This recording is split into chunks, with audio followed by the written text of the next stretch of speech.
Avec tous les modèles d'IA générative présents sur le marché, c'est difficile de faire son choix. Est-ce que ChatGPT, qui reste le plus connu, reste le plus performant? Ou alors est-ce que c'est bien un de ses concurrents qui a pris le devant? C'est souvent difficile de répondre à cette question. Il existe plusieurs manières de mesurer la performance d'un modèle d'IA générative. En effet, on peut mesurer sa capacité à résoudre des problèmes mathématiques qu'on peut retrouver dans des problématiques de terminale par exemple. Il existe aussi d'autres benchmarks qui mesurent la capacité d'un modèle à répondre à des questions de culture générale. Alors c'est pas des questions de culture générale basiques comme on peut retrouver à Noël, ça va plus être des questions de culture générale dont la réponse ne se trouve pas sur internet. Pour donner un ordre d'idée, les experts docteurs arrivent à avoir environ 65% de bonnes réponses sur ce genre de QCM, tandis que les modèles les plus performants, donc notamment Claude Sonnet, vont arriver à environ 60% de bonnes réponses.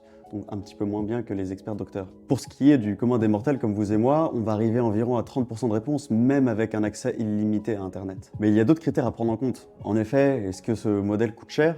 Est-ce que celui-ci est rapide? Est-ce que celui-ci est spécialisé dans une tâche ou dans une autre, par exemple la génération de texte ou la génération de poèmes versus la génération d'images, ce qui rend la tâche très difficile de savoir quel modèle est particulièrement performant par rapport à un autre. Au final, il faut regarder ce qui nous intéresse. Et enfin, le plus important de comprendre, c'est que les standards évoluent. Du côté de Hugging Face, qui est une plateforme qui permet de regrouper entre autres les benchmarks de tous les modèles, soit publics ou privés, a récemment fait une mise à jour il y a quelques mois pour permettre de remettre à niveau tous les benchmarks qui étaient avant proposés sur leur site pour pouvoir être au niveau des nouveaux modèles. Car en fait, il s'était trouvé que les modèles étaient arrivés à un niveau de plateau, ils étaient tous très performants dans les benchmarks existants et qu'on a dû remonter le niveau. Au final, une seule chose est sûre, rien n'est sûr, les benchmarks changent, les standards évoluent et la compétition est rude.